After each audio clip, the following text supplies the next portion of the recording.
함께 만드는 언론 미디어 합동조합. 여기는 국민TV. 함께 만드는 언론 미디어 합동조합. 여기는 국민TV.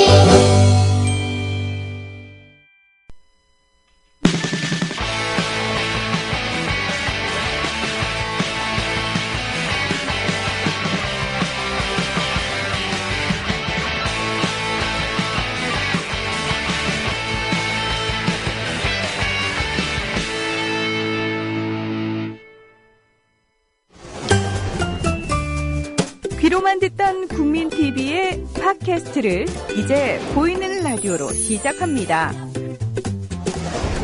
국민TV 광고를 모집합니다. 조합원과 비조합원 여러분, 자신이 속해 있는 기업과 사업체, 그리고 알리고 싶은 모든 것들 다 좋습니다. 광고를 원하시는 분은 신청해주세요. 홈페이지 kukmin.tv, 국민.tv 또는 지역번호 02-3144-0933번으로 연락주세요. 여러분의 많은 참여 바랍니다. 시사 이슈를 맛있게 요리해드립니다. 김성수 최요한의 맛있는 수다. 야, 오늘은 맞았어. 겨우 맞췄어요, 겨우. 이런 거 근데 맞추는데 너무 신경 쓰는 거 같아요. 난 그게 너무 좋아. 참네. 근데 예. 가슴팍에 그 노란색 그 뭐예요? 노란색 이거. 리본도 아닌데? 오늘 그 방송의 제목을 예. 저는 개인적으로 예.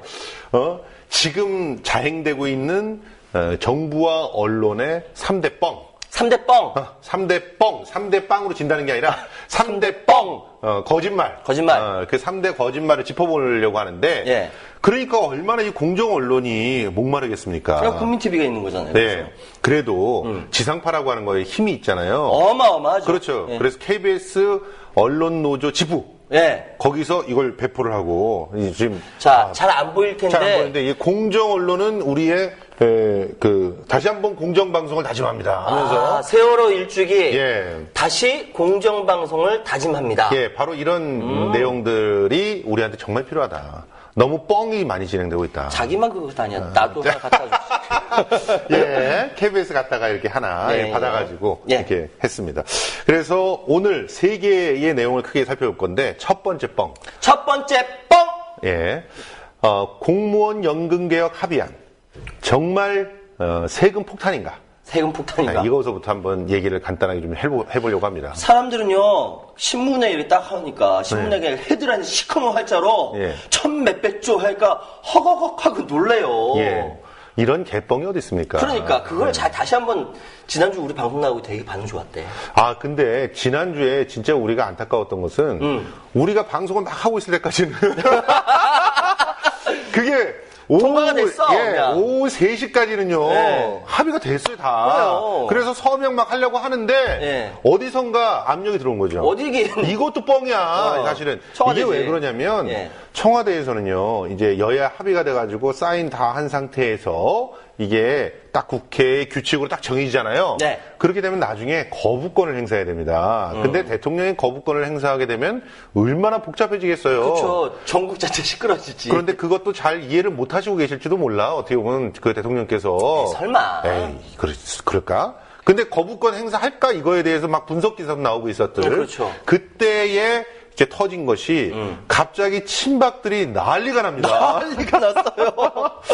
그러더니 결국은 의원총회, 네. 새누리당 의원총회를 8시에, 밤 8시에 네. 연다 그러더니 거기서 김무성 대표가 일단은 졌다 선언을 했어요. 그렇죠. 그래서 자, 이 정도 나오면 일단은 지금은 봐줘야 된다. 이런 생각으로 결과적으로는 50% 명기는 받아들일 수 없다. 그러면서 합의를 파기한 거죠, 사실상.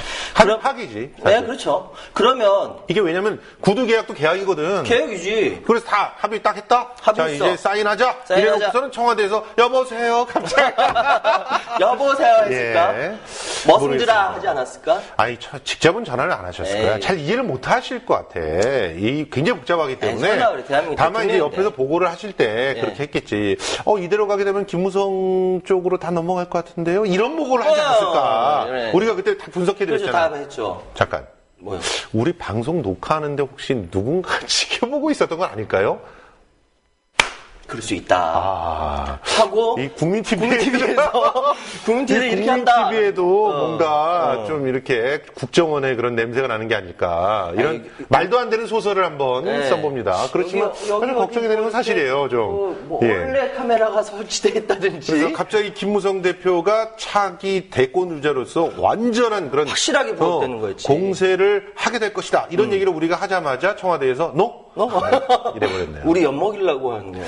글쎄요. 우리 따위한테는 신경을 쓰지 않고 일단 예. 연금개혁 신문 시커멓게 활짝 뽑았던 예. 천 몇백 조 네. 이거 사실인지 아닌지 먼저 말씀해 주세요. 사실이 아니죠. 이미 사실이 아니라는 게 다 얘기가 됐지 않습니까? 네. 기본적으로 이 1170조를 뭐 더 부담해야 된다 이런 얘기는요.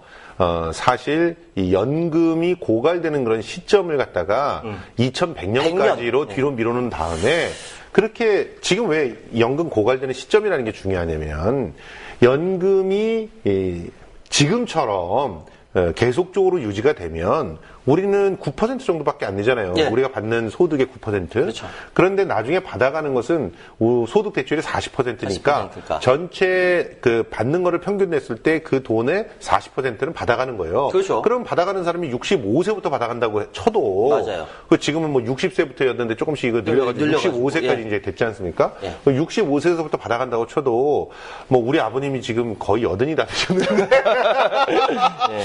십몇 년을 받아가시면은 이게 돈이 얼마예요? 그런 사람들이 이제 또 전체가 지금 고령 인구가 늘어나고 있으니까. 30%가 넘었어요. 이게 40%까지 본다는 거 아닙니까? 그렇게 그렇죠. 됐을 때는 당연히 고갈될 수밖에 없어서 그때 이제 참여정부에서 얘기했던 게, 자, 일단은 2060년 정도에 고갈된다고 굉장히 보수적인 그런 생각을 다 집어넣어서 네. 계산을 해보자.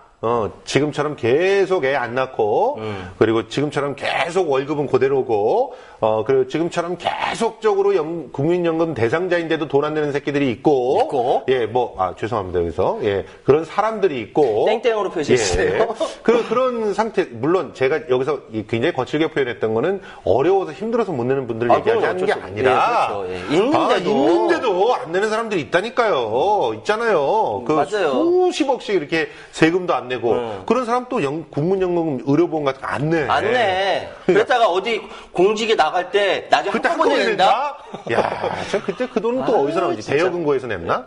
그럴 수 있겠다.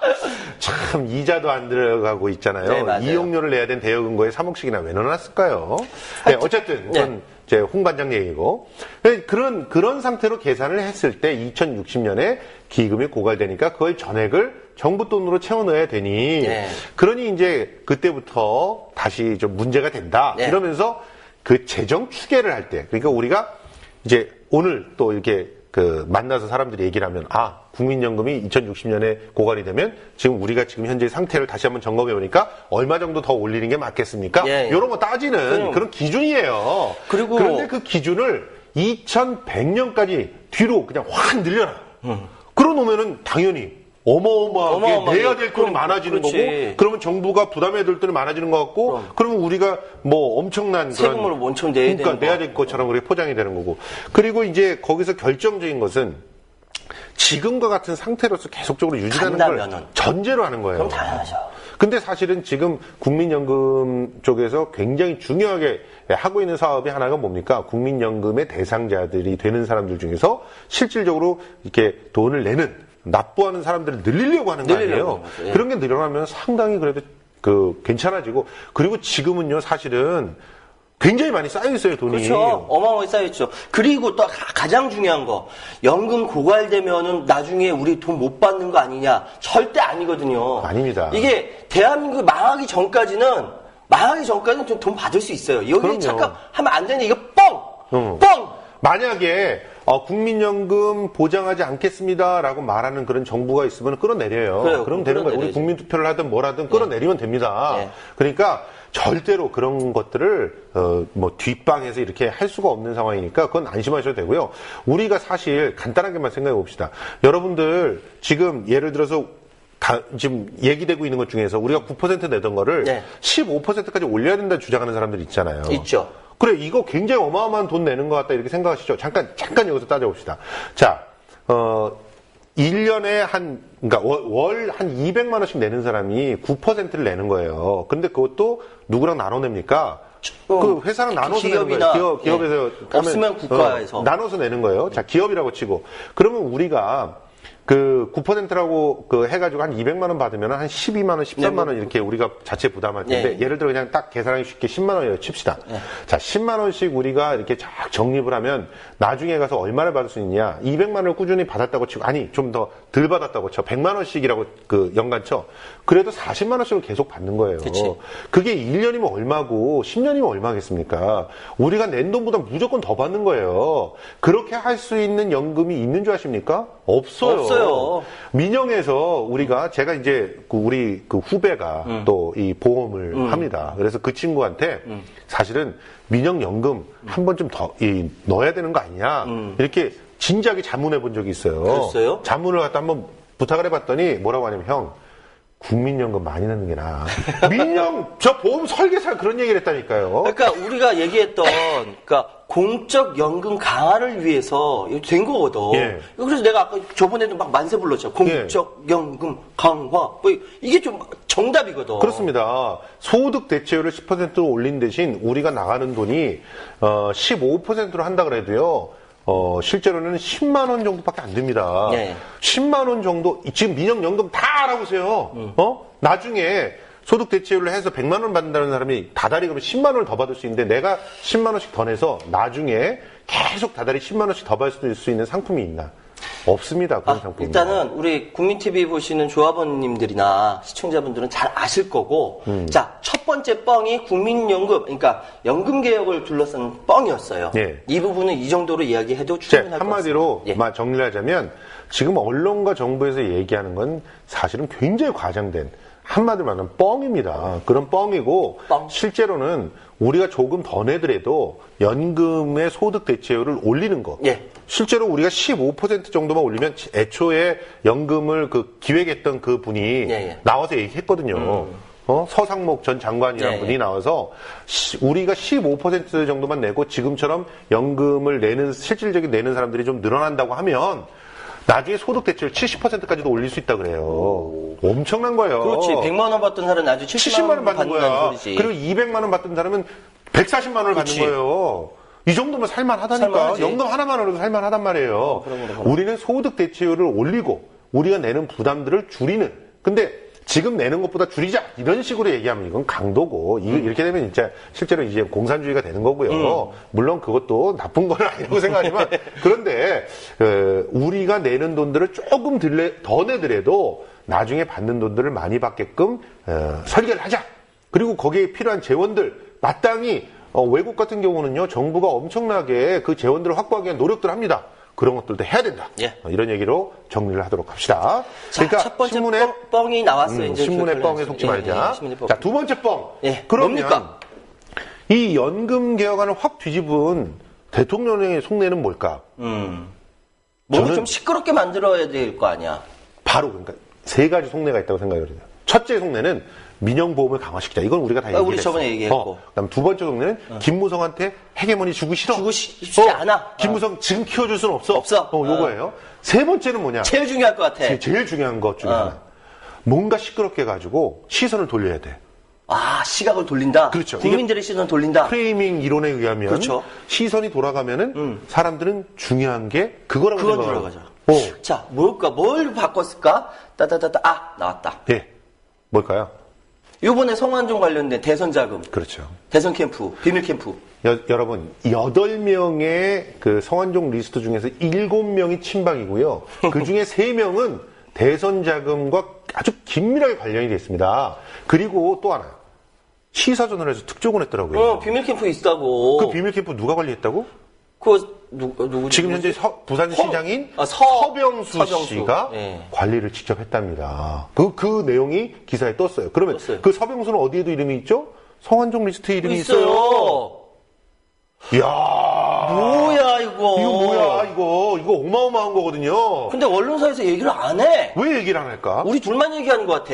왜 얘기를 안 할까? 글쎄, 지금 보세요. 시사저널의 기사 내용들을 딱 압축을 하면, 원래 대통령 선거에는요, 정식으로, 등록이 돼 있는, 대선 캠프만 한 군데만, 한 군데만 있어야 합니다. 있어야 됩니다. 맞아요. 이제 그게 분사를 낼 수는 있죠? 사무실을? 아니요, 따로 나갈 수 없어요. 사무실조차 분사를 낼 수도 없어요. 그 안에서 있어야 돼요. 그렇죠. 예. 그러니까 다른 사무실 자체를 운영하는 거는 불법이라는 거야. 자기 돈으로 하는 그런 친목 단체의 뭐다. 이거는 인정을 해.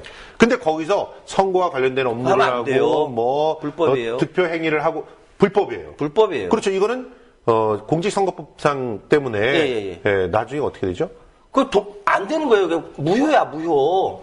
근데 대통령에 지금 당선되더라도 어떻게 되는 거죠? 무효라니까. 불법 선거니까. 무효라고요. 대통령이 당선이 취소되는 사유예요, 이게.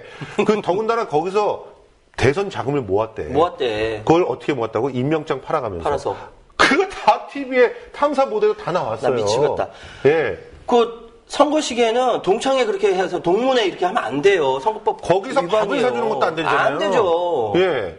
그냥 자기가 지지하니까 자기 돈으로 밥 사 먹고 자발적으로 운동하는 거는 가능해. 괜찮아. 그게 근데 이제 원래 아니잖아, 지금. 자원봉사자들이죠. 그게 아니잖아, 지금. 자원봉사자들을 이번에 실제로 한 탐사 보도 프로그램에서, 그것도 지상파 탐사 보도 프로그램에서 했어요. 또 네. JTBC에서도 얘기를 했어요. 했는데 실제로 선거운동원이 하루에 한 5만 원 정도 돈을 받았다네? 교통비조로? 근데 자원봉사자들이, 선거운동원이 아니라 자원봉사자들이, 네. 자원봉사자들이 한 40만 됐다면서요. 그러니까 알바를 뛴 거지. 잠깐만. 예. 알바를 뛰었든 어쨌든 40만 됐다며. 40만이 얼마야? 하루에. 계산도 안 난다. 뭐야? 어마어마. 진짜 어마어마한 돈이야.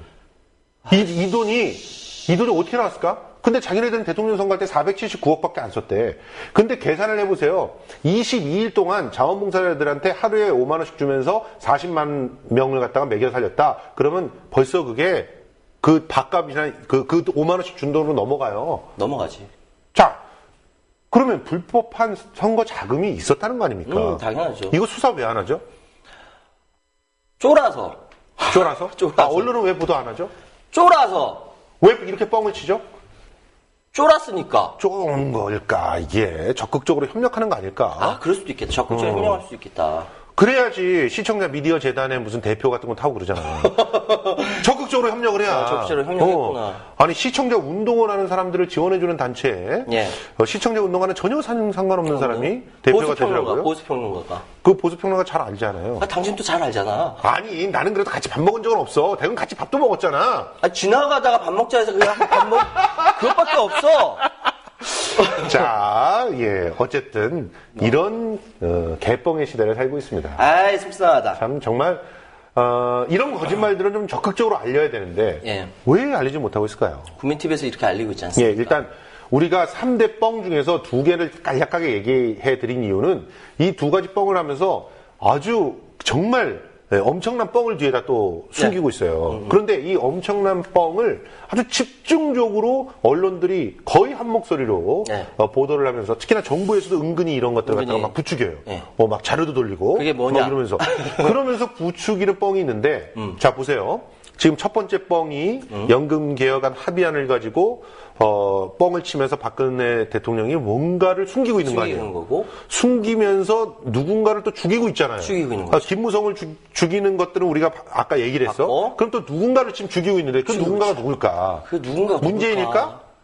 문재인이 이미 여러 군데에서 죽이고 있기 때문에. 글쎄요, 제가 보기에는요, 언론에서 문재인 죽이기를 좀 하고 있는 것 같지만, 실제로는 더욱더 교묘하게 죽이기를 하는 그런 사람이 있습니다. 제가 오늘 방송을. 그 뻥을 한번 얘기를 해드리려고요. 오늘 방송은 사실 쉴드 쳐주는 방송 하려고. 또 대놓고 우리가 쉴드 쳐준다 이렇게 얘기하면 편파적이잖아. 워낙 저기 구부러져 있으니까. 일단은 정당하게 이야기하는. 자, 뻥을 까자. 오늘 가장 중요하게 생각하시는 건 뭐냐면은, 박원순 죽이기에 나선 언론과 감사원 여기에 대해서 명확하게 무엇이 옳고 무엇이 그른가에 대해서 한번 이야기를 해보려고 합니다. 박원순 죽이기에 나섰다. 예. 자, 언론 보도가 이렇게 나온 거에 대해서 한번 요약을 한번 해드릴게요. 첫 번째, 서울시 산하 17개 기관들이 22조의 부채가 있음에도 불구하고 잠깐 그러면 앞에 큼직하게 우리 여러분들이 잘 아시게 뻥을 어떤 식으로 하는지를 간략하게 정리를 해봅시다.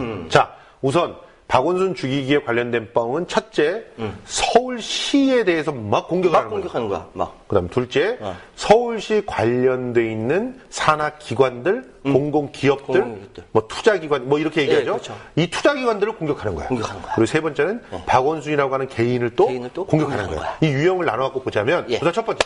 투자기관들을 공격하는 사례로 이 첫 번째 사례를 얘기를 하시는 거잖아요. 첫 번째 사례가 바로 22조 부채가 있음에도 불구하고 성과급 잔치를 벌였다. 예, 이 투자기관들, 우리가 공기업이라고 하는 데들. 공기업이라고 하는 거. 어떤 데들이에요? 투자기관, 출연기관이에요. 이게 둘 다 하겠는데, 그림 하나, 이거 그림이 내가 조금 이따 말씀드릴게.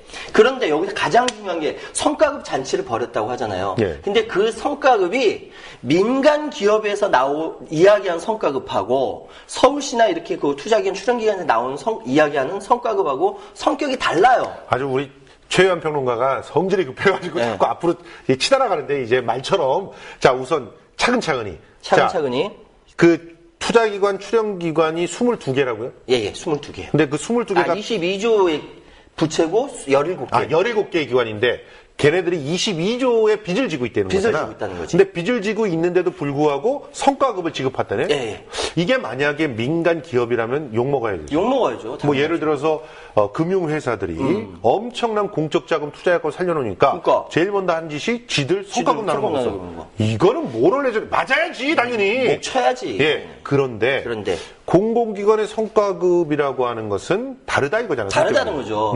이게 뭐냐면은 일반 민간 기업에서는 뭔가 이익을 냈잖아. 그럼 그걸 플러스 알파에서 나눠주는 거고, 이 공공기관의 성과급이라는 거는 뭐 이익이 나서 플러스 알파에서 나눠주는 것이 아니라, 다시 말씀드리면은 보수의 보수. 수당이라고, 수당. 요건 내가 진짜 잘 설명할 수 있는 게, 내가 공공기관에서 일했잖아. 일했었구나. 내가 일했잖아. 너무 잘하는 게, 그렇지. 자, 우선. 제가 일하던 곳이 구의 문화재단이었어요. 구 문화재단을 갖고 적자라고 얘기하는 애들은 혀를 뽑아버려야 돼, 사실은. 말도 안 돼. 아니, 어떻게 흑자를 내냐고. 그렇지. 우리가 그래도 제가 있던 곳이요. 세상에 재정 자립률이 67%였어. 이 67%라고 이제 포럼에 가서 얘기를 했더니요. 다른 데들이 입을 딱 벌리고 놀라. 그러면서 뒤에서는 저한테 불쾌하게 어떤 얘기까지 얘기가 있냐면, 아니 국민들 상대로 해서 장사하십니까? 그렇지. 그렇게 얘기 나올 수밖에 없지. 자 보세요. 구에서 출연했다라고 하는 기관, 뭐 시에서 출연했다라고 하는 기관은 세금을 가지고 만든 데예요. 그럼 뭘 하기 위해서? 국민 혹은 시민 공공 서비스를 하기 위해서 만든 데야. 근데 여기서 돈을 남겨? 장사해? 말이 안 되는 거예요. 안 되는 거예요. 그래서 여기서는 제 세금을 갖다가 재원으로 확보를 하고 세금만으로 재원을 하게 되면은 이게 너무 커. 힘들어. 그러니까 힘들어. 그러니까 대개적으로 그 얘기를 하고 있는 외국이나 이런 사례들을 다 취합을 하면 대개 한 재정 자립률을 한 30에서 40% 정도로 보고 나머지 한 70% 정도는 세금으로 60에서 70% 정도는 세금으로 해주고 거기 한 30-40% 정도를 이렇게 사실은 돈 좀 내고 이렇게 하고 그래야 되잖아요. 전혀 돈 안 내고 한다고 한다는 것은 또 자기 스스로가 책임감이 떨어지고 이럴 수가 있기 때문에 그런 서비스 차원에서 하는 걸로 출연기관은 기본이 돼 있는 거야. 그러니 여기서 이득 난 다음에 성과급 가져가 그러면 그게 말이 안 되는 거죠. 성과급 안 준다는 얘기잖아. 그렇지. 그러니까 이제 애초에 계약을 할 때 성과급은 100%다. 혹은 성과급은 200%다. 이런 식으로 연봉 계약을 하게 돼 있잖아요. 돼 있죠. 그런데 이 계약서 다 써놓고 사실은 서울시에서는 이 계약서대로 지키지도 않고 있다는 거잖아. 지키지도 않지. 왜냐하면은 저도 제일 억울했어요. 왜냐하면은 저 계약서 썼거든요. 썼는데 성과급이 분명히 저한테는 100%가 나오는 거였어. 100%도 진짜 열받는 거다, 솔직히. 100%라 그러면 연봉의 100%라고 생각하시는 분이 있으니까 여기서 확실히 얘기 드리지만 연봉을요 나눠요. 세금 다 떼고 나눠서 그 받는 실질 수령액에 100%를 준다는 겁니다. 그러니까 월급 한 달치가 채 못 되는 그런 금액인데 그런데 그 금액도 제대로 안 줘요. 왜냐? 적자다 이러면서 그러니까 도의원들이 난리를 치는 거야. 아니, 적자 주는 데서 어떻게 그냥 수당을 갖다 그렇게 줄 수가 있느냐 이러면 난리를 치는 거야. 그러니까 공공기관이 말만 이렇게 성과급이라고 돼 있지만 수당이에요. 그렇지. 더군다나 서울시는 또 안전행정부에서 이야기되는 그 기준표대로 하지도 않아요. 예. 더 줄여요. 예. 더 줄여서 차등해서 제가 지급한다는 거거든. 예. 그러면은 오히려 세금을 아낀다는 거예요. 이것 때문에요. 실제로 일선의 출연기관에서는 그러니까 중공무원이라고 얘기해 또 출연기관이 있죠. 공무원의 권리도 누리지도 못한다. 왜냐면 공무원 연금이 없어요. 일부 그 공공기관이라고 하는 데에서 공무원이라는 직분을 갖고 있는 사람은 공무원 연금 해당자지만 중공무원이라고 얘기되는 사람은 공무원 연금도 못 받아요. 이런 사람들은 이제 퇴직금하고 뭐 국민연금의 형식으로 이렇게 받는 건데, 그런데 이런 사람들에게 굉장히 낮은 연봉을 제시합니다, 처음에. 그쵸. 실제로 그 사람들이 다른 민간기업에 가면 받을 수 있는 금액의 한 70% 선을 제시를 하는 거예요. 예. 그리고 나머지를 수당으로 채워주는 그런 구조인데, 맞아요. 그런데 그 수당에서 가장 묵직한 것, 그게 뭐냐면 사실은 이 성과급이라고 하는 이름의 수당이에요. 그런데 이 성과급이라고 하는 이름의 수당을 임의로 사실은 우리한테 허락 안 받고 솔직히 그 평가에 의해서 평가를 가를 받았다. 그러니까 A급을 받았다. 그러면 100% 다 줘.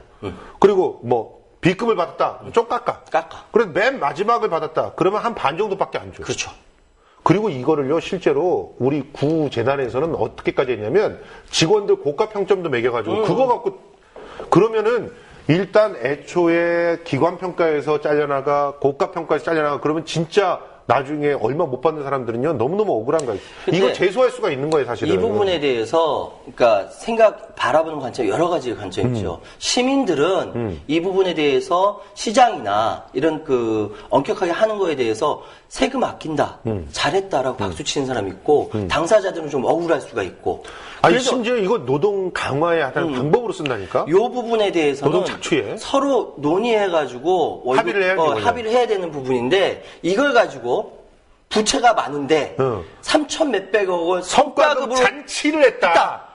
뻥이야. 이거는 진짜 언론이 이러시면 안 됩니다. 이거 기본적으로 팩트는 확인하고 하셔야 되는 거 아닙니까? 전화 한 통화만 걸어보면 아는데 저한테만 전화해도 알아요. 자, 공공기관, 투자기관, 출연기관이라고 하는 데의 성과급은 성과급이라는 이름이 아니라 연말에 수당이에요. 수당. 연말에 가가지고 연말에 보세요. 부모님한테도 효도도 해야 되고 자식들도 크리스마스 선물도 사줘야 되고 그러잖아.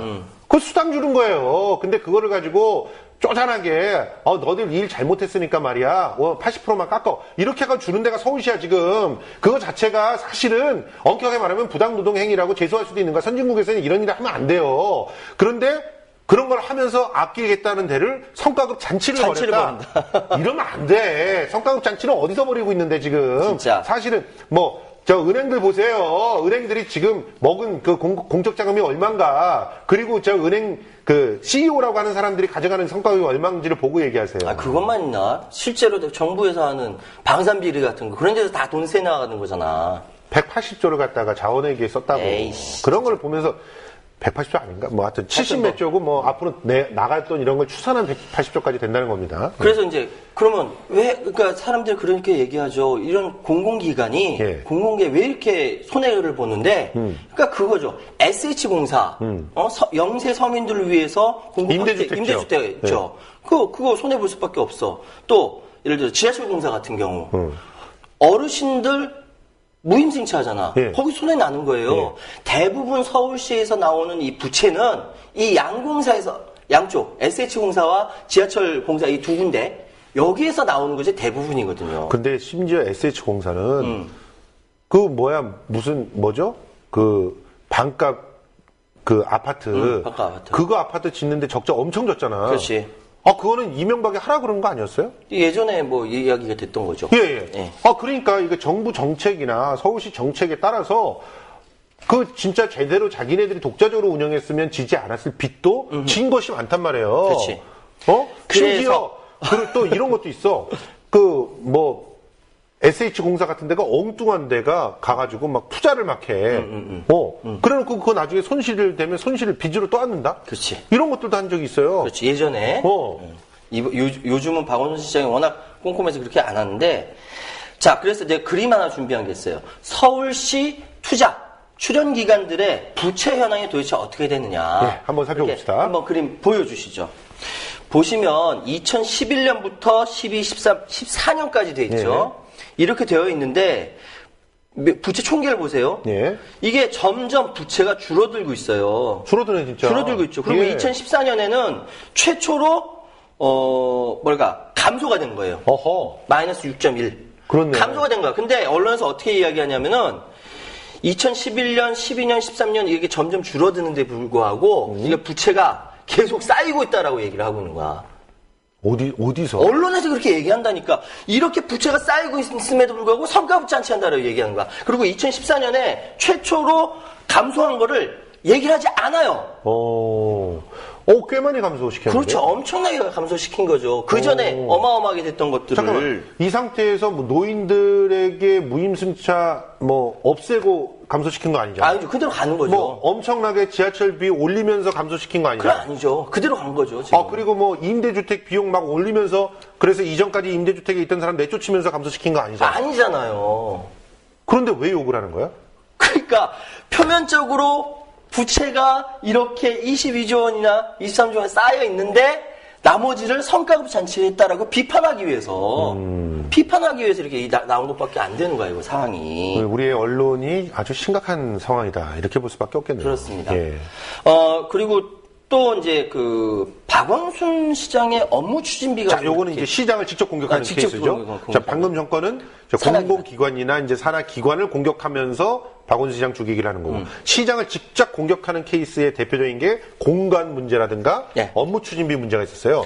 그 공간 문제도 진짜 골 때리잖아요. 28억 전세? 28억 전세. 엄청난, 28억 엄청난 금이죠. 돈은 엄청난 돈이지, 28억이면. 근데. 갖다 버린 거 아니잖아. 서울시에서 이제 공간으로서 이전에 얼마짜리 쓰고 있었는 줄 알아요? 오세훈 공간이?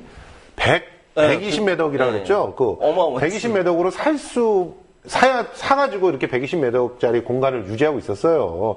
근데 28억이면 전세니까 전세돈은 사라지지도 않는 돈 아닙니까? 다시 돌아온 거잖아. 예.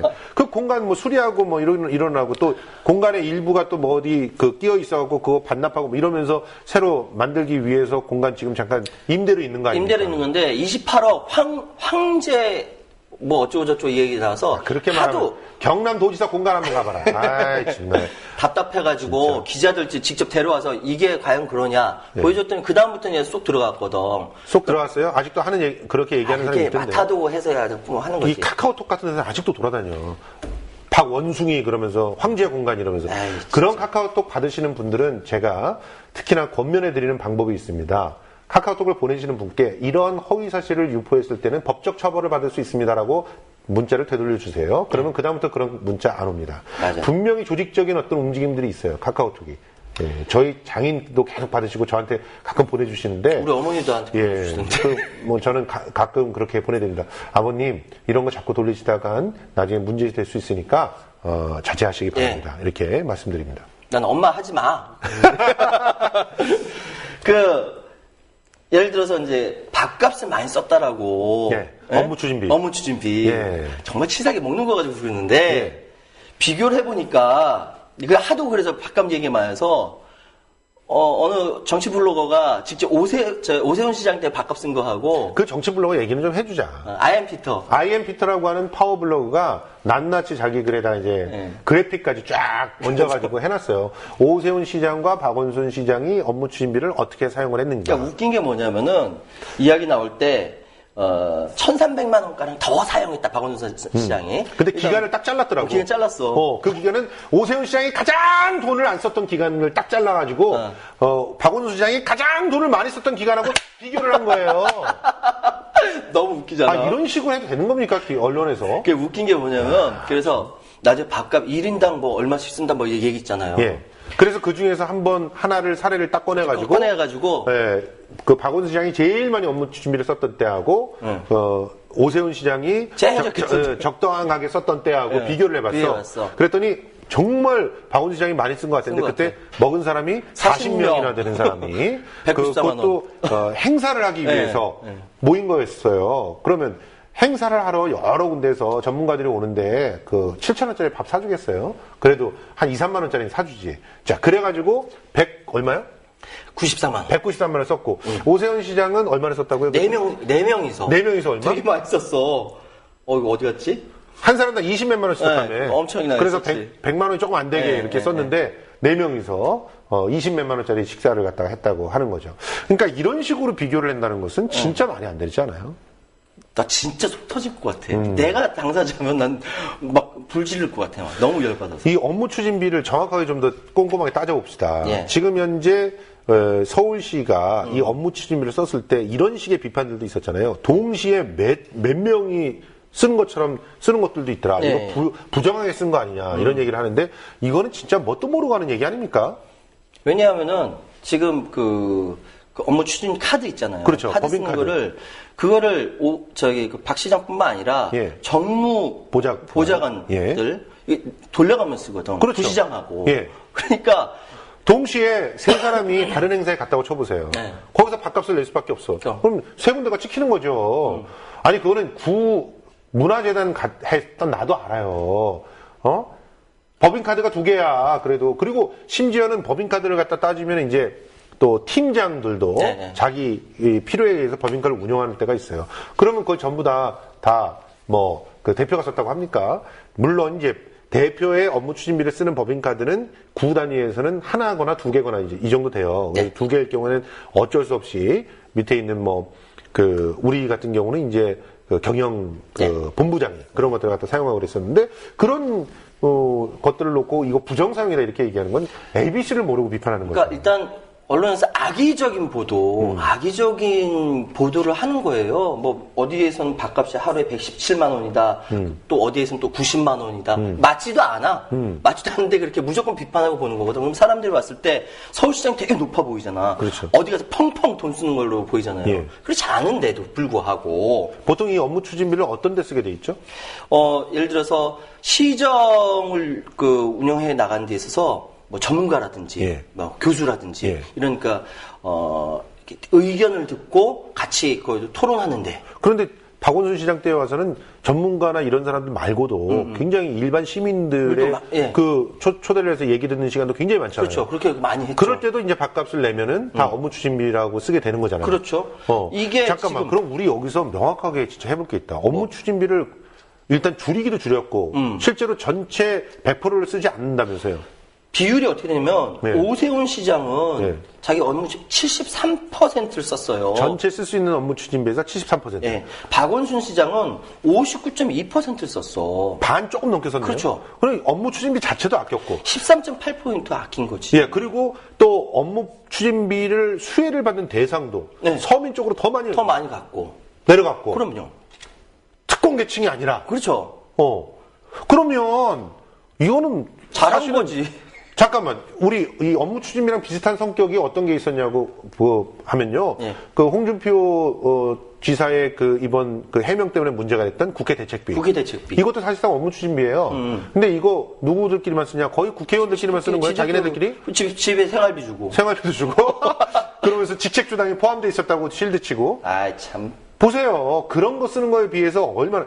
아니 돈 남은 거는 집에다 갖다 준다니까 어떤 사람은 그래놓고 직책수당이라고 한다고. 근데 여기는 보세요. 안 쓰는 거는 반납 다 하잖아. 반납 다 하고 59%밖에 안 쓰고. 네. 그리고도 많이 썼다고. 그리고 그렇지.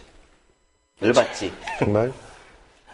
이걸 언론에서 이렇게 제대로 좀 밝혀줘야 되는데 그렇죠. 언론조차 이렇게 악의적인 비판을 하니까 이게 문제인 거예요. 예. 또 한 가지 많은 분들이 놀라셨을 거예요. 감사원에서 예. 이야기를 합니다. 예. 뭐라고 이야기하면 서울시가 법적 근거 없이 조직을 운영하고 인사를 전행했다. 예, 요거는 이제 세 개의 케이스 중에서 서울시를 공격하는. 서울시를 공격하는 거야. 서울시를 공격함으로써 박원순 시장을 공격하는 거예요. 거야. 자, 법적 근거 없이 조직 인사 진행했다. 이거 겉으로만 보면 엄청난 문제인 것 같은데 나쁘지. 들어가서 아는 사람들은 알아보니까 진짜 웃어. 네, 이거 진짜 왜냐하면- 웃는 거야 이거는. 그러니까 서울시로서는 이렇게 감사원에서 비판을 하니까 대변인이 뭐라고 했냐면 겸허히 수용하겠습니다라고 이야기를 했어요. 왜냐하면은 차마 입으로 이야기하지 못하는 그런 비하인드 스토리가 너무 많아. 근데 그러니까 몇 가지 좀 나와서 우리가 얘기를 좀 한 거야. 설명을 좀 해봅시다. 자, 일단은 이제 서울시는 서울시정을 이렇게 잘 하려고 하니까 협조해야 될 경찰이라든지 그렇지. 안전행정부라든지 이렇게 되게 많거든요. 그렇죠. 그러니까 거기서 나 잘못 안 했어. 이렇게 할 수가 없는 거야. 그러니까 겸허히 수용하겠습니다라고 얘기했는데 예. 그 이면을 들여다보니까 예. 법적 규정이 문제가 되는 거예요. 법적 규정. 이 법적 규정이 언제적 법적 규정이냐면은 대한민국의 지방자치가 실시됐던 본격적으로 실시됐던 1995년도의 법적 규정이라는 거지. 옛날 규정 가지고 올가매는 부분들이 있는 거예요. 그런데 조금 더 얘기를 해봅시다. 왜 그런데 그 규정을 지키면 되잖아. 들어오면. 근데 그걸 지키면 일을 못하는 거야. 일을 못하는 거지. 자, 그러니까 어떤 조직들을 만들었길래 그 법적 규정을 어겨가면서 일을 한 겁니까? 실예를 들게요. 예. 오세훈 시장이 예전에 디자인 서울이라고 해서 예. 굉장히 신경 많이 썼잖아요. 예. 그래서 그때도 디자인 부시장을 만들고 싶었어요. 그렇죠. 예. 예. 디자인 부시장을 만들려고 했는데 그때 안전행집이 안 돼. 예. 해버린 거야. 예. 그래서 누가 했냐면 정무부시장이 그 역할을 한 거예요. 그렇죠. 다른 지금 시도지사에서도 경제 부지사라든지 경제 교육부지사라든지. 교육부지사 이런 것들을 만들고 싶어요. 예. 근데 중앙행정부에서 안 돼 하는 거야. 법령이 없어. 안 돼. 그러니까 못 하는 거야. 정무부지사 또는 정무부시장이 그 역할을 합니다. 네. 그러니까 제대로 일을 하려면 예를 들어서 이게 재정이나 조직, 실질적인 이런 부분들을 일을 해야 되는데 못 하는 거예요. 중앙정부에서 막아서. 그래서 뭐냐면 지금 우리의 지방자치제는 1995년도에 만들어진 옷을 입고 있는 거지. 몸집 커지고 키도 커지고 했는데 꽉 껴서 아무것도 못하는 거예요. 그래서 어떤 조직이라든지 재정이라든지 이걸 융통성 있게 돌리다가 걸려버렸네. 근데 이것이 서울시만 그러냐? 아니거든요. 다른 데도 다 그렇거든요. 그래서 김관용 맞을 거예요. 김관용 경북도지사가 뭐라고 얘기하냐면 우리나라 지방자치제는 이할 자치제다. 이할. 왜냐하면은 일은 6이나 많이 하고 중앙정부가 4 정도 되거든요. 근데 재정은 중앙정부가 8을 가져가고 지방정부가 2밖에 안 가져간다는 거야. 이할 자치제라고 김관용 경북도지사, 이 새누리당 소속이에요. 이렇게 비판할 정도로 지금 꽉 막혀 있는 거예요. 그러면 이 그러니까 권한과 돈과 조직을 꽉 쥐고 있다. 꽉 쥐고 있는 중앙정부가 중앙정부에서. 왜 쥐고 있을까? 왜 안 줄까? 말을 안 들으면 그냥 확 그걸로 그냥 협박하려고 그러고. 그치. 돈 안 준다. 돈 안 준다 막 이러는 거야. 야, 내가 이걸 어디서 당해봤냐면 제가 구문화재단에 있었다니까. 야, 저 오늘만 다섯 번은 얘기했는데 아니, 다섯 번. 왜냐면 거기서 똑같은 일을 당한 거야. 예, 맞아요. 대표가 딱 들어왔는데 보니까 굉장히 이전에 좀 잘못 뽑은 사람들도 있고, 네. 그러니까 어디서 낙하산 들어오고 뭐 이런 사람들 네, 있잖아. 그렇죠. 네, 있죠. 정리를 해줘야 될 거 아니에요. 네. 그리고 그런 사람들이 일을 안 하고 있으니까. 그리고 또 조직을 갖다 좀 더 효율적으로 만들어가지고 위기를 갖다 딱 돌파하고 싶은 거야. 그런데 조직을 개편하지 않고는 사람을 전혀 뽑을 수가 없어. 안 돼요. 뽑을 수가 없어요. 예. 그러니까 이제 조직 개편하려고 6개월 가. 조직 개편하는데 어떻게 해야 되냐? 어마어마하다 진짜. 일단은 담당 공무원이 6급 팀장이야. 6급 팀장. 6급 팀장한테 가가지고 밥 먹이고 술 사고 그러면서 설명을 해야 돼. 근데 제대로 이해하겠어요? 이해 못하지. 문자도 모르는 그렇지, 사람이. 못하지. 예. 근데 제대로 이해를 못하니까 이 6급 팀장이 그 4급 그 국장한테 4급 3급 이렇게 올라가잖아요. 국장한테 제대로 설명을 못하네. 3급 국장한테. 그러니까 국장이 그럼 다시 국장을 만나.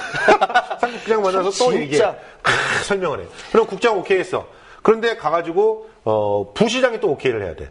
그러니까 거기선 부구청장이 오케이를 해야 돼. 부구청장 오케이까지 받아놓으니까 또 구청장한테 가서 설명을 해야 되네. 이 단계 다 거치고 딱 내려왔는데 뭐가 문제가 또 하나 발견됐다고 하면서 옆에 있는 6급 팀장이 문제를 시비를 걸어. 그러니까 거기서 또 다시 또 올라가. 일어나고 6개월이 걸렸어요. 와, 진짜 깬다. 조직 개편을 하는데 근데 이 조직 개편 다 해놓고도 그 다음에 자 이제 사인 다 받았어. 자, 일 좀 해보자. 그랬더니 도의회가 시비를 걸어. 아니, 조례에 없는 거라 이거야. 그래요. 조례에는 분명히 이런 조직이 돼 있는데 갑자기 니들이 임의로 막 이런 거 갖다 사인 찍고 이러면서 의회를 갖다 무시하느냐 이러면서 다시 원상복귀해. 그거야. 이래서 지금 이 얘기야. 도의원들을 다 만나고 밥을 샀어. 밥을 샀어. 밥을 사고 다 만나가지고 이렇게 하면서 했더니 그 다음에 통과. 그 시간 다 가고 일 못했네. 예, 그래서 제가 겨우 들어갈 수가 있었어요. 거기. 그 얘기예요. 지금 전문성 있는 이 외부 민간인을 네. 영입을 했어 서울시에서. 직책을 뭘로 하면 계약직 가 직제로 계약직 가 직제로 줬어요. 거기에 맞는 그걸로 했어. 그런데 중앙정부에서 원래 있었던 계약직 가 직제를 없앴네.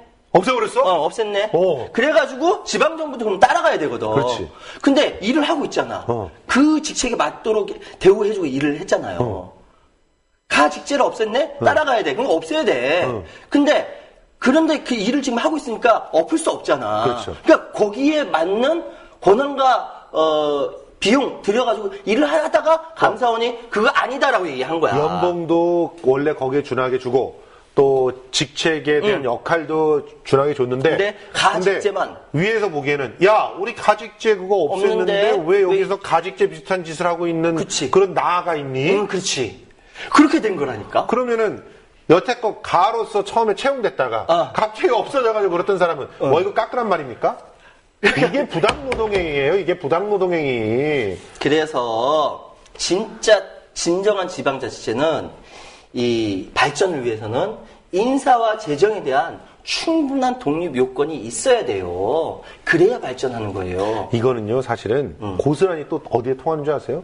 정부에서 출연을 했거나 지자체에서 출연을 한 기관에도 마찬가지예요. 마찬가지야. 인사 독립돼 있어야 되고 재정이 독립돼 있어야 돼요. 그래야지 이거 뻑하면은 밑에 있는 사람 낙하산으로 딱 내려보내고, 그래놓고서는 지 멋대로 또 막 이상한 낙하산을 집어넣게 만들고, 그리고 그랬다가 또 이제 바뀌면 또 낙하산 떨어뜨리고, 이러라고 맨날 일은 일대로 못하고, 그리고 재정 갖고, 야, 너희 더 받으려면은 이 인사 좀 받아.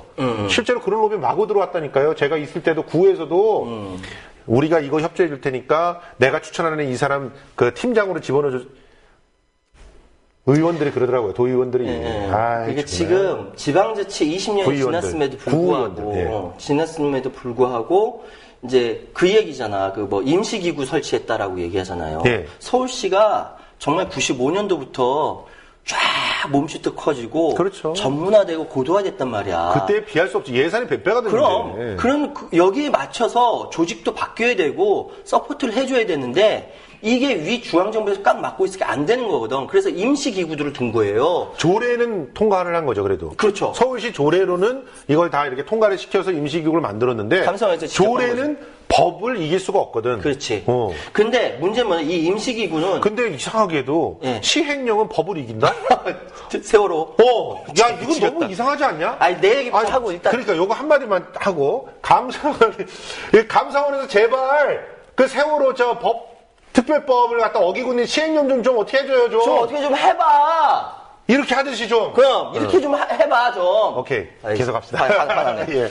그래서 임시기구가 그래 했는데 그걸 지적을 한 거예요. 직제도 없는 임시기구 하냐 그런데 그렇지. 알고 보니까 이명박 시장 때 만들어 놓은 거네? 그때 8개 네. 오세훈 시장 때 11개에서 13개 만들어 놓은 거야. 그거 받아가지고 하는 거거든 지금. 그거 없앨 수도 없잖아. 없앨 수도 없는 그러면 거지. 지랄할 거 아니야 또. 이명박 지우기다. 오세훈 지우기다. 이럴 거 아니야 또. 또 그렇게 된 거지. 참. 근데 이렇게 해놓으면은 또 직제에 없는 직제 법에도 없는 그걸 만들었다. 또 욕하고. 나 이거랑 비슷한 이거 그 다음에 하려고 했구나. 음주운전. 이 얘기 듣고 나서 나 진짜 뿜었잖아. 공무원 음주운전 한 사람들을 이제 은폐했다. 예, 이 얘기거든. 근데 이거 잘 들으면 뭐냐면요. 사실 공무원들, 음주운전 하면 안 돼요. 큰일 나요. 절대로. 안 되는데, 공무원들이 술 한잔하고 음주운전을 했어. 근데 그 전에는 2012년까지는 안전행정부에서 명단을 공문으로 만들어서 이 사람 음주운전 했으니까 처벌해라. 조치를 취해라. 조치를 취해라 해서 보내줬거든, 서울시에. 그러면 그렇게 조치를 취했어요. 그런데 2013년도에는 왜 그런지 모르겠어. 공문 없이 이메일로 명단만 띠릭 발송한 거야. 이거 지금 비상식적인 일 아닙니까? 어떻게 이메일로 이럴 수가 있어요? 그래서 서울시에서는 최소한의 근거 조치가 있어야 되니까. 당연하지. 여러분, 은행하고 공무원들은요, 공문 없이 일 아무것도 안 합니다. 공문이 없이 일을 했던 나중에 자기가 다 그거 책임져야 돼요. 그래서 안전행정부에다가 서울시에서 공문을 요청했어.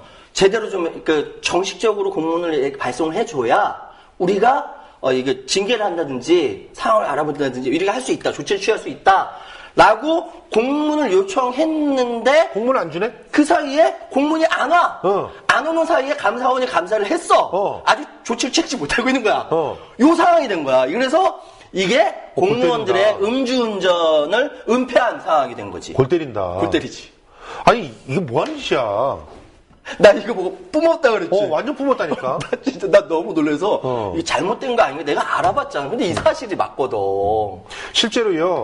그 상급 기관에서 하급 기관을 엿먹일 때 공문 없이 전화로 지시한다. 그렇지. 전화로 지시하거나 이메일로 보내요. 그러면 순진한 애들이 이거 받고 자기는 일을 해.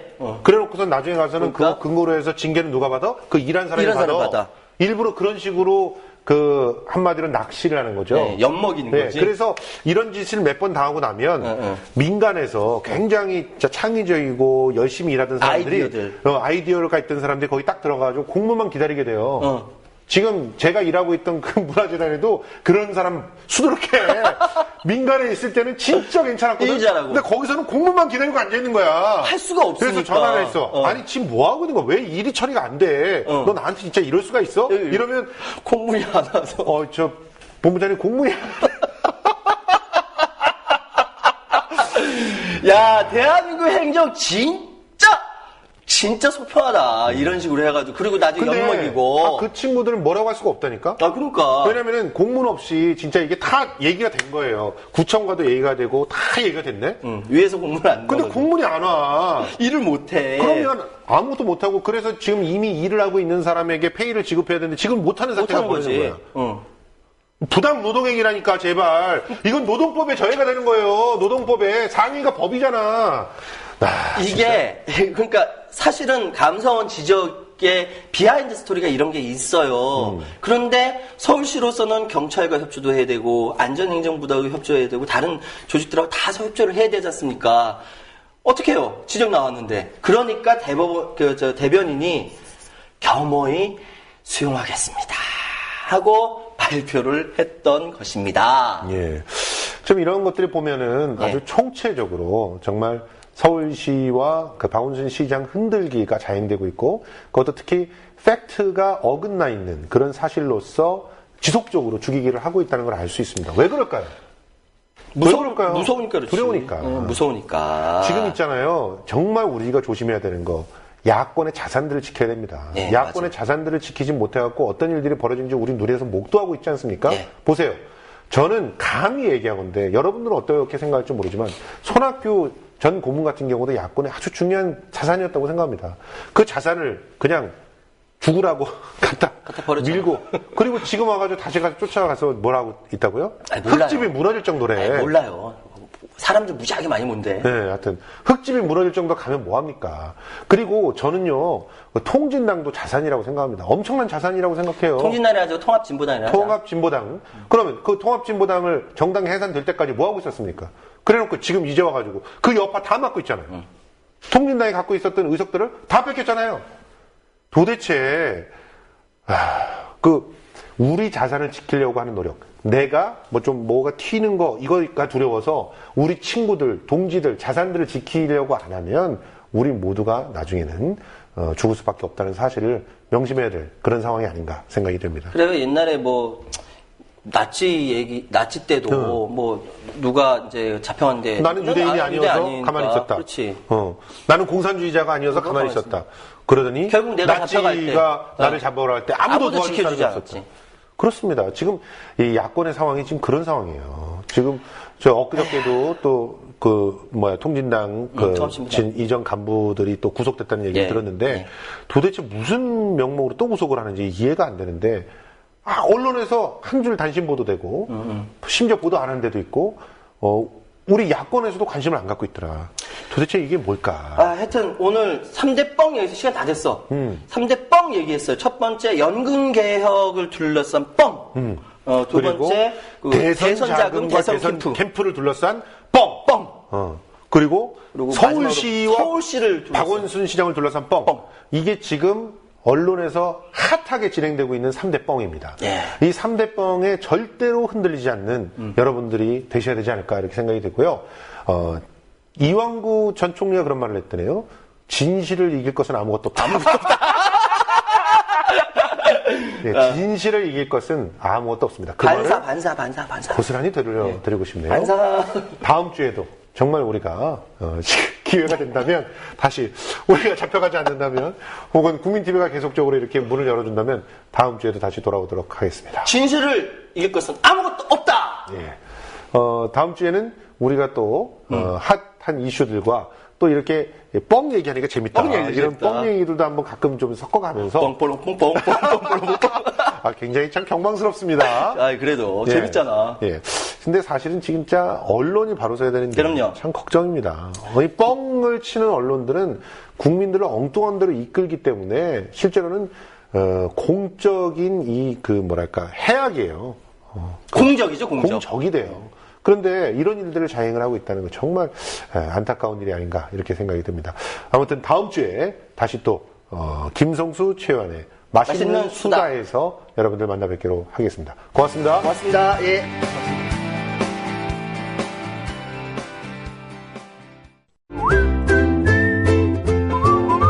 국민 라디오 팟캐스트 응원하는 가장 쉬운 방법 아시나요? 다운로드하기, 별점 주기, 댓글 달기, 구독하기. 국민 라디오 팟캐스트 널리 알리는 가장 쉬운 방법. 다운로드하기, 별점 주기, 댓글 달기, 구독하기. 기억하세요. 다운로드하기, 별점 주기, 댓글 달기, 구독하기.